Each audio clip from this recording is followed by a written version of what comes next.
मुझे ध्यान है कि आज से 20 साल पहले मैंने जब पहली बार पासपोर्ट बनवाया, दर्दनाक अनुभव था। पासपोर्ट बनवाने के दौरान मुझे लगा कि विदेश जाने का विचार ही छोड़ देता हूँ, इतना खतरनाक एक्सपीरियंस था। लेकिन जब 10 साल पहले मैं उसको रिन्यू करवाने गया, इस बीच में काफ़ी चेंज हो चुका था। पता लगा कि पीएस के नाम की जगह वहाँ जाना है, पासपोर्ट सेवा केंद्र जाना है। तो मैं वहाँ गया, ऑनलाइन बुकिंग हुई। मुझे बड़ी खुशी हुई कि ऑनलाइन बुकिंग भी होती है इसकी। टाइम स्लॉट मिल गया, क्या डॉक्यूमेंट्स लेके जाना है सब कुछ हो गया, फॉर्म सबमिट हो चुका है। तो मैं वहाँ गया, आईटीओ के पास पीएसके में गया, तो एक आदमी बाहर बैठा था। मैंने कभी पीएसके में जाने, बोले हाँ यहाँ से अंदर जाइए। मैं अंदर गया, मैंने माहौल देखा, मैं बाहर वापस आ गया। मैंने कहा नहीं नहीं, पीएसके जाना है, पासपोर्ट बनवाना है। बोला यही है जी।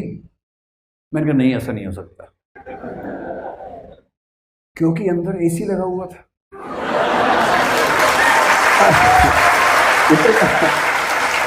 इतना ही नहीं, इतना ही नहीं, वहाँ कुछ लोग अच्छे तरीके से बात कर रहे थे। मैंने कहा ना, ये नहीं हो सकता भाई। फिर जब उस व्यक्ति ने 3-4 बार कहा, बोला सर कईयों को डाउट होता है, लेकिन सच में यही बनता है, आप जाइए अंदर।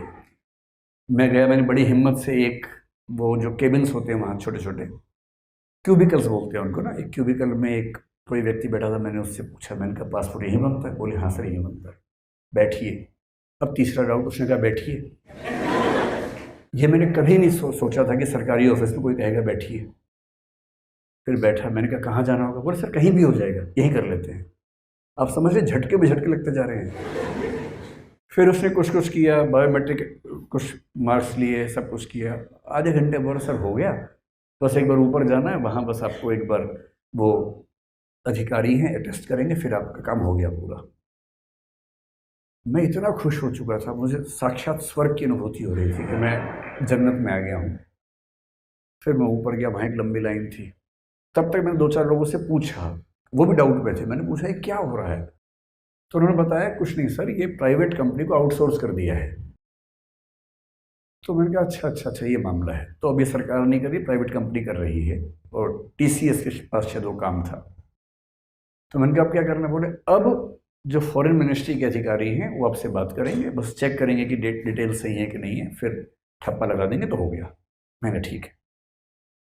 वहाँ नंबर 1 घंटे बाद आया, तो मुझे कुछ कुछ होम फीलिंग होने लगी कि मैं अपने घर में ही हूँ।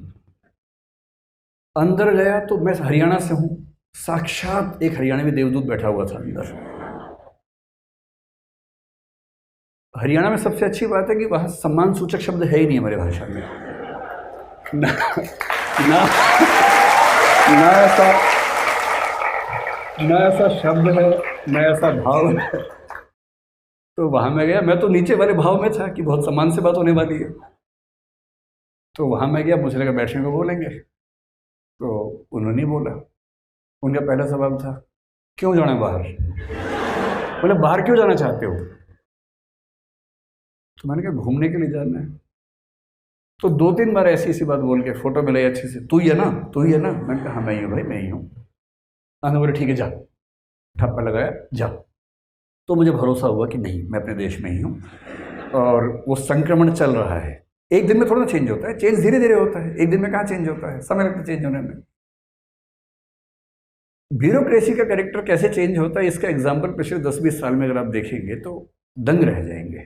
कई ऐसे एग्जाम्पल्स हमारे सामने हैं। लेकिन सरकार ने क्या किया, पासपोर्ट बनाना आसान कर दिया।